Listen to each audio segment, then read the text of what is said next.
I sat down with House Budget Committee Chairman Paul Ryan this afternoon in his office on Capitol Hill. Representative Paul Ryan, Chairman of the House Budget Committee, thank you very much for talking with us. It's great to be with you, Judy. Thanks for having me. You say your plan would cut more than $6 trillion from the Obama spending plan over the next 10 years. So the question I have is, what is it that Americans won't get under the Paul Ryan plan that they would have gotten under the Obama plan? What do you eliminate? Wow, where do I begin? We go after lots of waste and duplication. We take lots of the recommendations from the President's Fiscal Commission, which he disavowed, which we embrace. The General Accountability Office told us about hundreds of different programs that are duplicative. We propose reforms in many, many areas. We propose to reduce the federal workforce by 10% over 3 years through attrition. We propose to reform farm programs. We propose to get rid of corporate welfare, the bailout fund in Dodd-Frank, a lot of the corporate welfare in the energy sector. We propose to move Fannie Mae and Freddie Mac off the taxpayers' books. We also propose to cut discretionary spending. We get $78 billion out of the Pentagon. We also propose structural entitlement reforms. As you well know, the President in his State of the Union, as well as at every opportunity he has, talks about winning the future. And he suggests that we cannot win the future if we do not make investments in education, in science, in a whole series of areas in which he says countries that are competing with the United States are doing. South Korea, he mentioned in his speech today. I think investment is another euphemism for more spending. Look, 42 cents on every dollar government spends today is borrowed money. Half of that borrowed money comes from other countries, number one of which is China.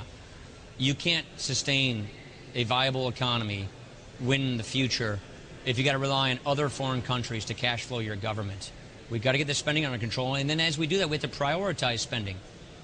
Under our budget, spending on education increases. Under our budget, spending on Medicare increases every single year. Under our budget, spending on Medicaid increases. Under our budget, spending increases. It doesn't increase at the fast clip that the president wants it to, but the reason it doesn't is because we don't want to keep relying on all this borrowed money.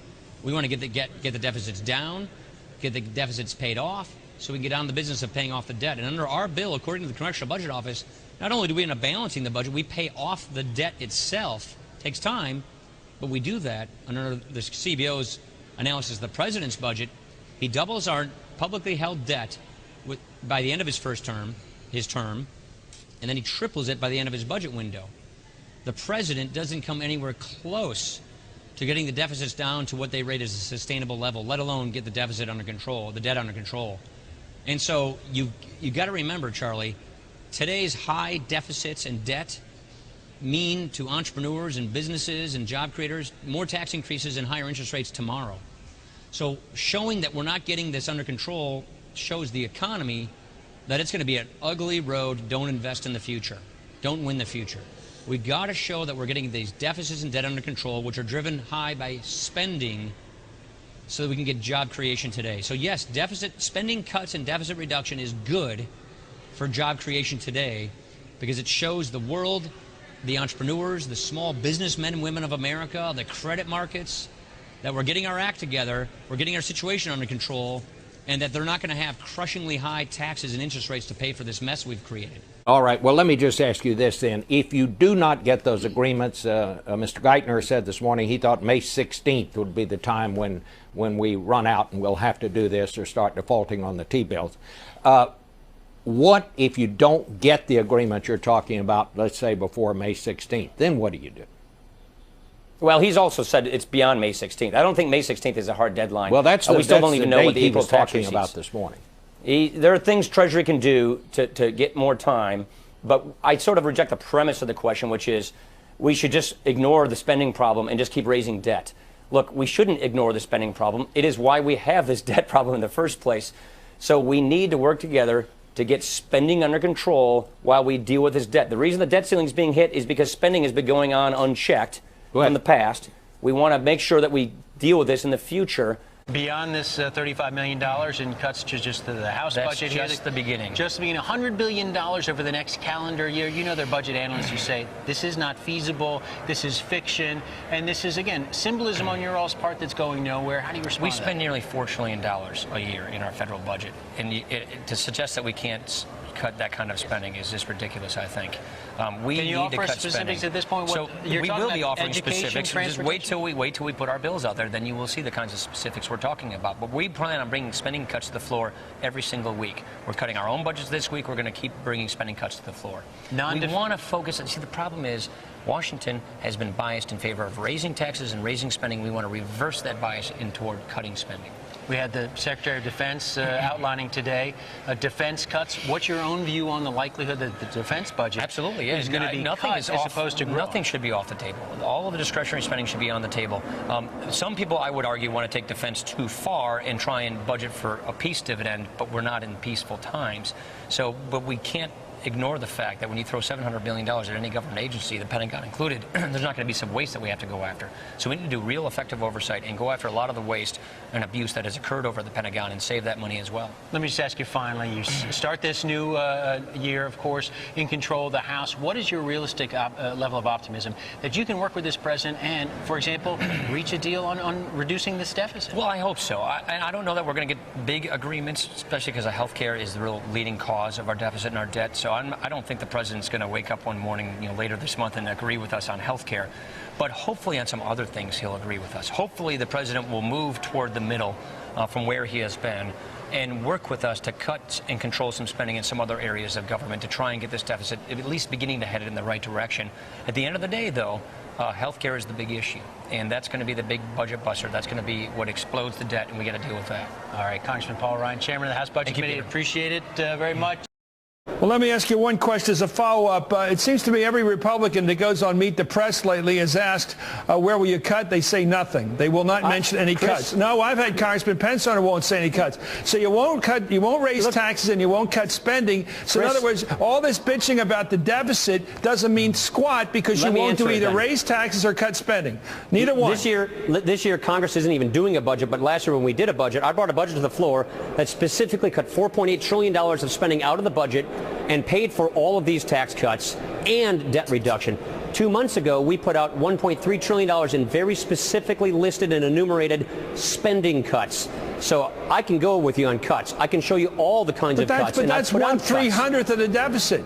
That's 0.3 of 1% you've talked about. $4.8 trillion is not 0.3 of 1% okay, of the deficit. 4.8 trillion, okay. And 1.3 trillion is not peanuts. It's nothing to sneeze at. Okay, let me go. Two things. I just don't see any program cut. You talk it in general terms, but let me tell you this. The major Republicans that come on television will not cut Social Security, Medicare, Medicaid. They won't cut the military. They can't cut debt servicing. They won't get rid of a major cost of government. They'll talk about, let's freeze discretionary spending or discretionary and domestic in some sort of generalized way, but they won't get rid of any government. They seem to like government. In fact, they love to talk against it. Go to AmericanRoadmap.org and you will see a very comprehensive piece of legislation that the CBO has scored as actually paying off the debt with very specific reforms to the entitlements you mentioned. Name a major piece of the 1.4 to 1.7 trillion. Just take a chunk out of that 1.4 by getting rid of a big program of good expenditure that the people now watching can understand. I would rescind the unspent stimulus funds. I would rescind all the TARP funds that aren't spending. I would do a federal hiring freeze and pay freeze for the rest of the year. And I would go back and cut discretionary spending back to 2008 levels and freeze that spending going forward. Now, you and I can get a debate about Keynesian economics, whether it worked or didn't. I don't think it did. We increased domestic discretionary last year by 84%. I don't think we should continue to build that kind of a base. Let's go back and cut discretionary spending back to 2008 levels, rescind stimulus, rescind TARP, and do a federal hiring and pay freeze. Those are just a few ideas that add up to $1.3 trillion right there. Okay, Congressman Crowley, I still don't see any cuts in entitlements there, but go ahead. The big spending. You asked me discretionary. I can give you. Social Security is a government pension program for people over 65. Medicare is a government health insurance program for people over 65. And Medicaid is a government health assistance program for people who can't afford to buy insurance. The big three, Social Security, Medicare, and Medicaid, remain at the center of the problem. In fact, spending in every other area, including defense, all other appropriations, and other federal entitlements, though significant, make up a smaller share of the economy than has historically been the case. These three programs are not new. The first Social Security check was issued on January 31st, 1940. Medicaid and Medicare came into existence in the mid-60s during the administration of Lyndon Johnson. The Harry S. Truman Library at Independence, Missouri is the scene of an historic event. President and Mrs. Johnson and Vice President Humphrey arrive for ceremonies that will make the Medicare bill a part of Social Security coverage. Mr. Johnson chose to sign the bill here as a tribute to former President Truman. The former president campaigned for Medicare 20 years ago, but it took 2 decades for his proposal to become law. The new bill expands the 30-year-old Social Security program to provide hospital care, nursing home care, home nursing service, and outpatient treatment for those over 65. Medicare will become law on July 1st, 1966, and for Mr. Truman, an historic souvenir from the president.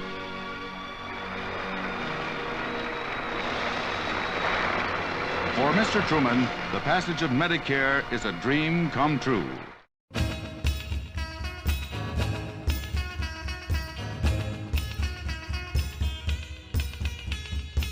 No longer will older Americans be denied the healing miracle of modern medicine. No longer will illness crush and destroy the savings that they have so carefully put away over a lifetime so that they might enjoy dignity in their later years. No longer will young families see their own incomes and their own hopes eaten away simply because they're carrying out their deep moral obligations to their parents and to their uncles and their aunts. And no longer will this nation refuse the hand of justice to those who have given a lifetime of service and wisdom and labor to the progress of this progressive country.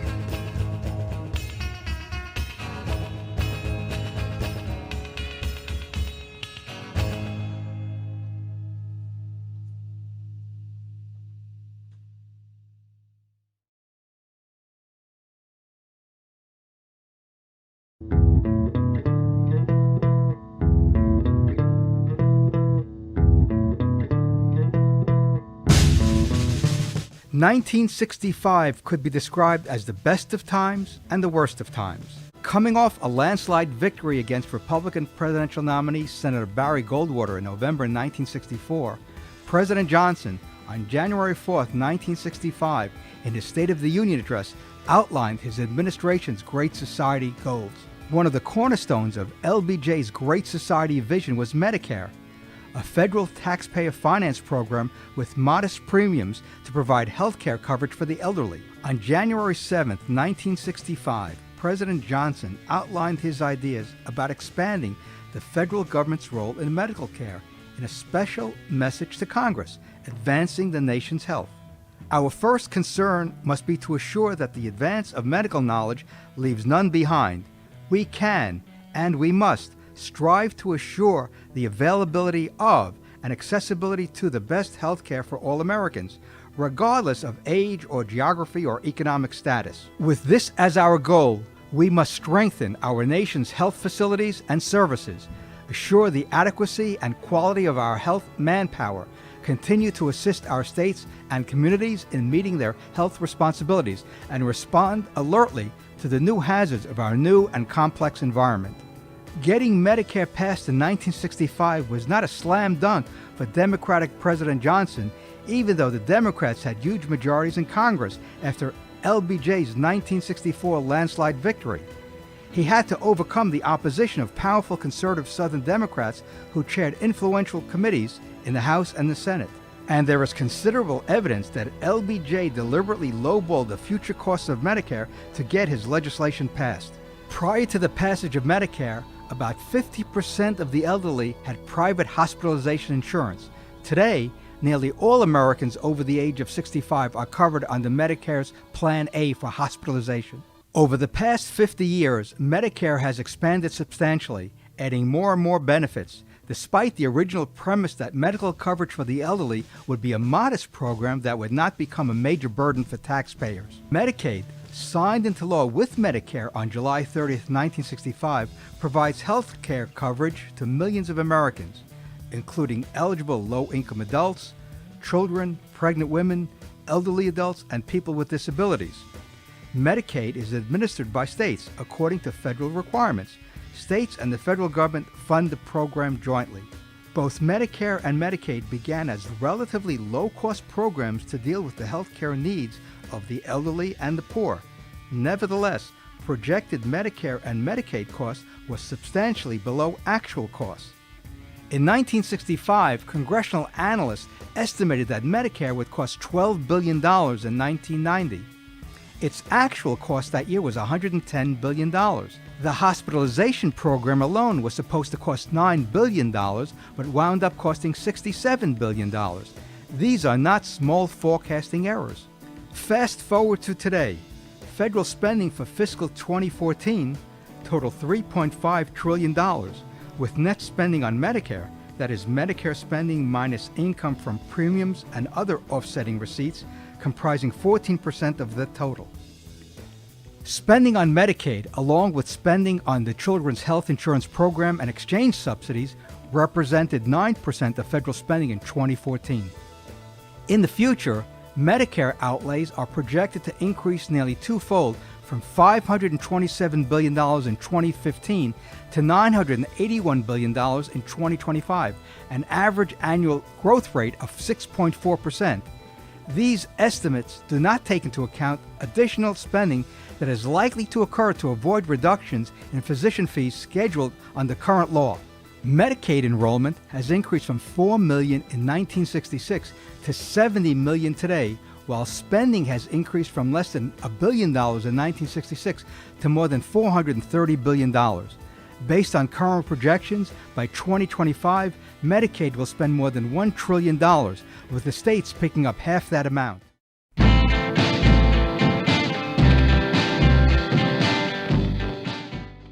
What do policy experts and physicians think about Medicare and Medicaid? According to Boston University economist Lawrence Kotlikoff, one of the nation's leading experts on the federal budget, the federal government's accounting of its future obligations leaves much to be desired.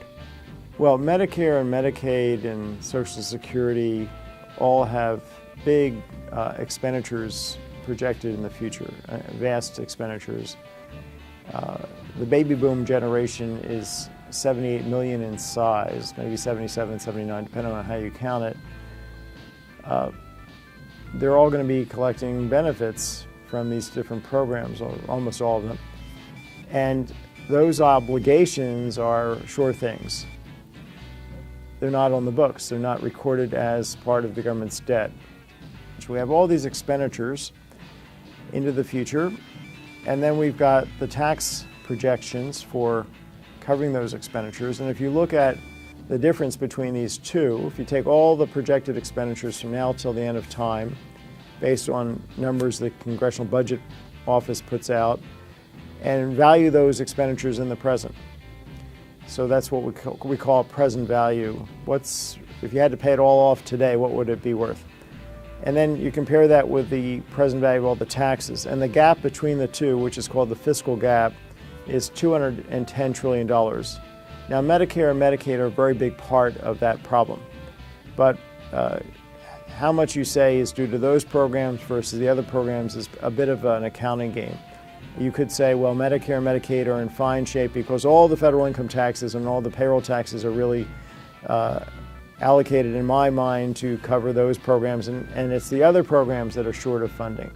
So there's no real way of saying which particular program is the problem.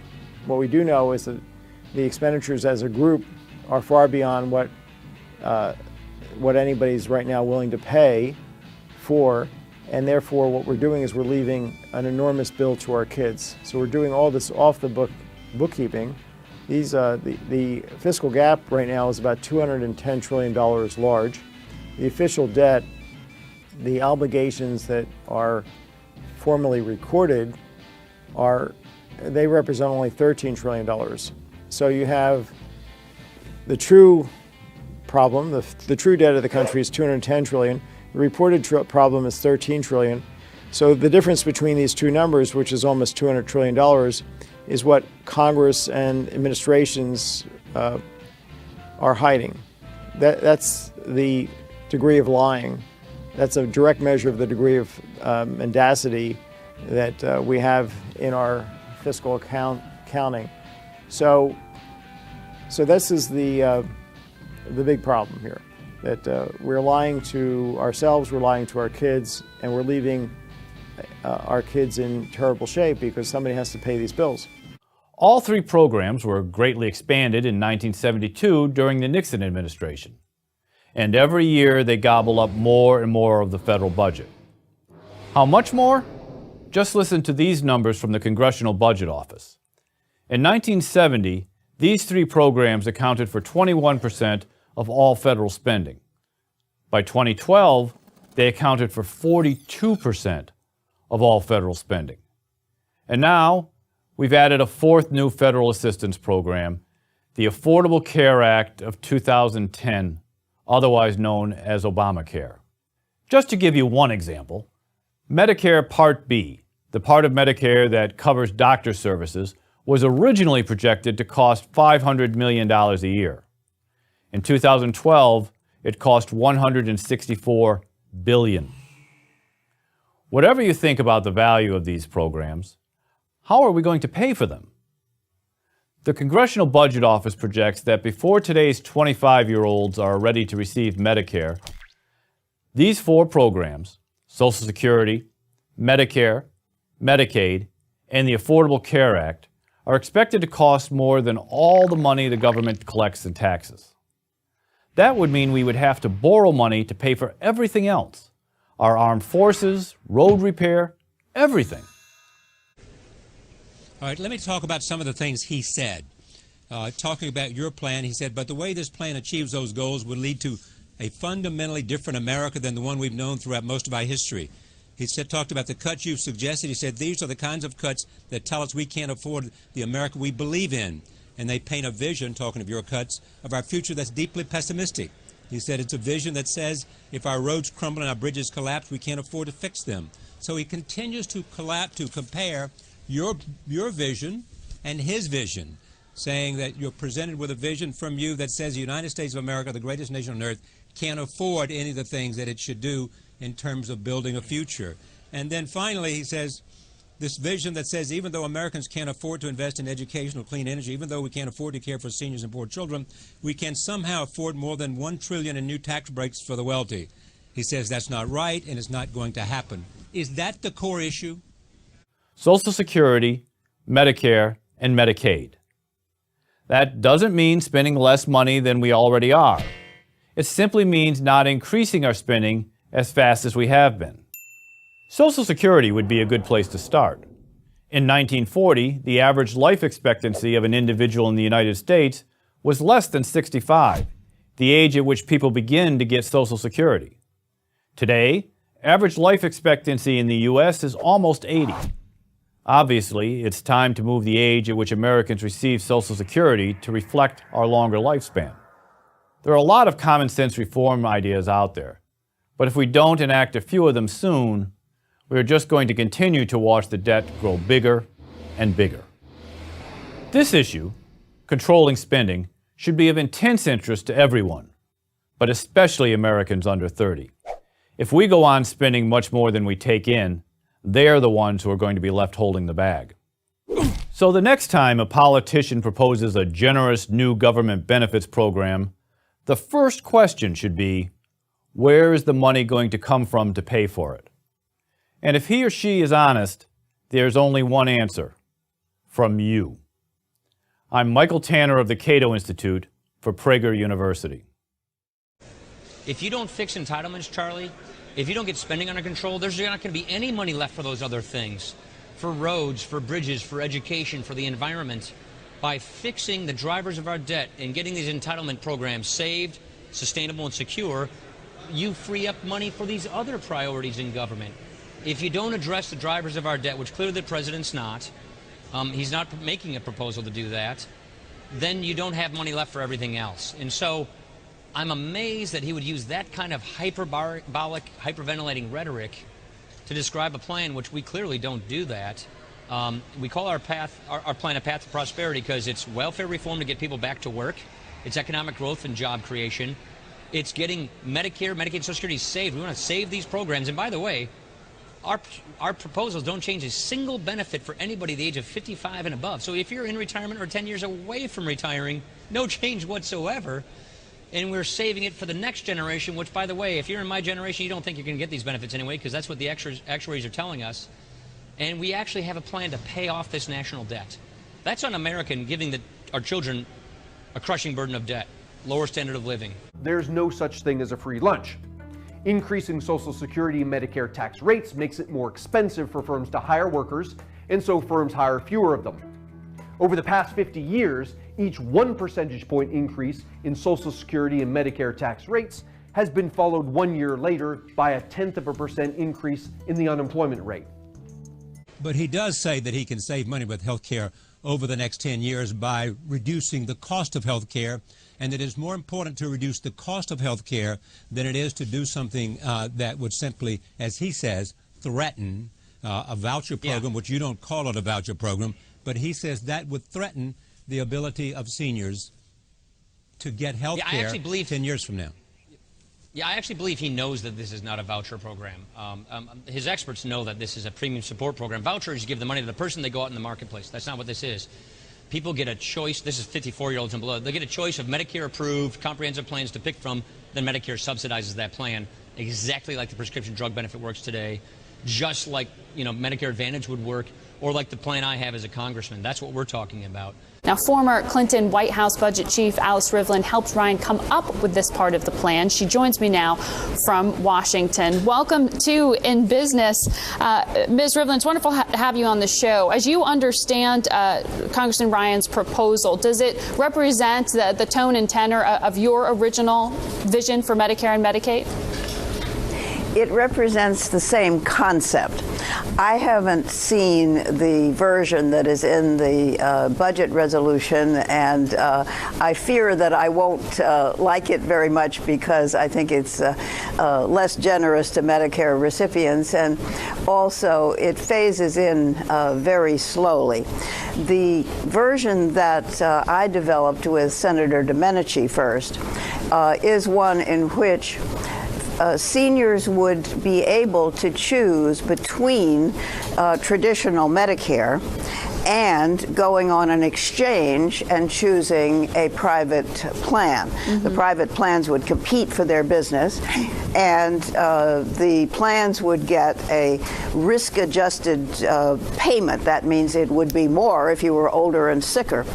But the total subsidy for Medicare, whether you stayed in the old plan or went to the new one, would only go up as fast as the economy grew, plus 1%. That's GDP plus 1%. That's the version I like the best. The chairman of the House Budget and Committee, Paul Ryan, and I have been working together to see if we could come up with a concept we both agreed on.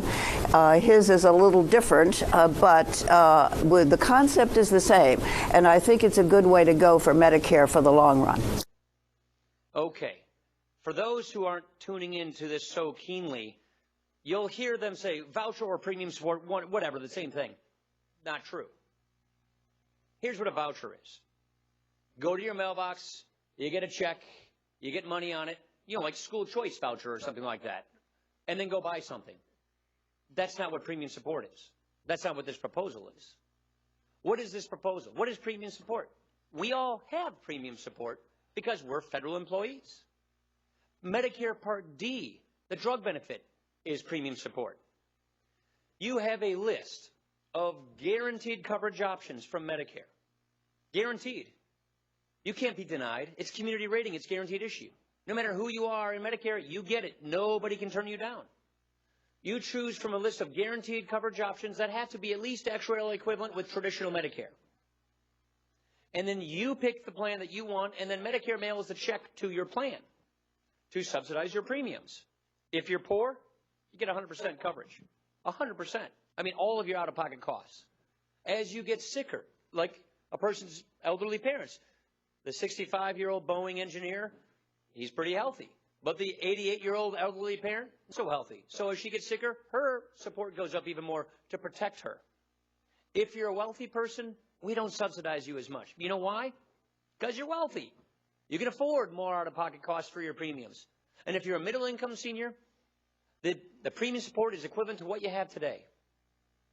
It says that there's going to be at least 2 guaranteed coverage options that you can afford with the benefit you're getting, with the premium support you're getting. That's what the bidding does. Now, is this some crazy right-wing idea? Actually, we got the idea from Democrats. It was an idea that I worked on the Bowles-Simpson Commission with Alice Rivlin, the former Clinton budget director. It's an idea that came out of a Democrat think tank called the Brookings Institution. It's an idea I worked with a Democratic senator from Oregon. It's the only bipartisan idea that has yet to be offered to actually save and strengthen Medicare. Now, here's the problem. Medicare's going broke. We can say how much we love this program as much as we want, but if you don't have an answer for preventing this program from going bankrupt, then you are complicit with its demise. In 2023, the Part A trust fund's bankrupt. Tens of trillions of dollars of unfunded liability on this program. That is promises that our government is making to seniors for which our government has no means to pay. So here's what we say. You know what? We want to put the senior citizen in charge. We want her to be able to pick a benefit to meet her needs. And if she wants to stay in the traditional Medicare program, the fee-for-service program, she can do that. More for the poor, more for the sick, less for the wealthy. Because I want to get to the voucher thing. Sure. You're saying that we're giving a voucher to people for Medicare. We're talking about premium support, which used to be an idea that Democrats championed, like John Breaux, Alice Rivlin, and others.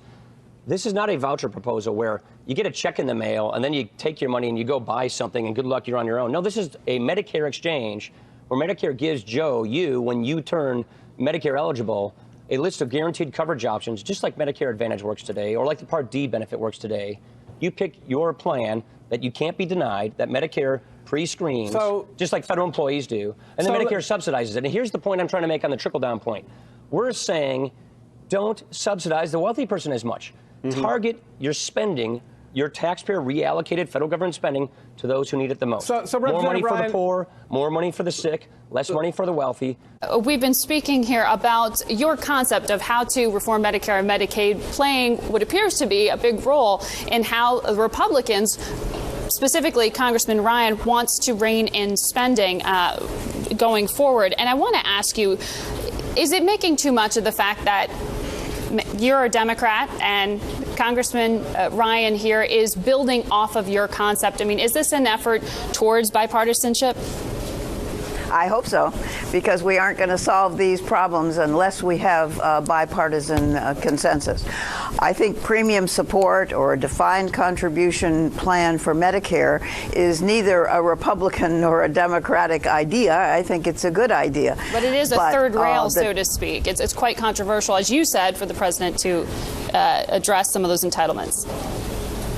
Well, entitlements are always difficult to address for very good reasons. They are promises made to older people that have been on the books for a long time.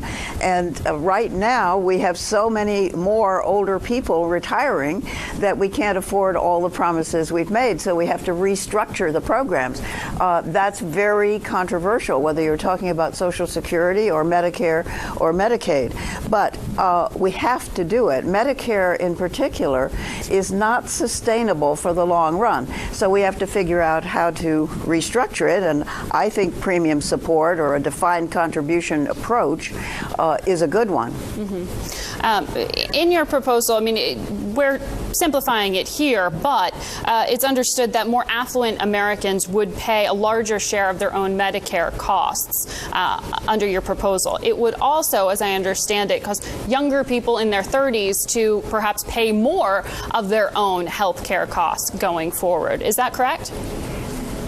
Well, that's not the essence of the proposal. The essence of the proposal is to restructure Medicare so that people get to choose on an exchange among competing plans. But is that the net effect? and to control the subsidy so that it doesn't rise faster than the economy is growing plus 1%. That's the basic concept.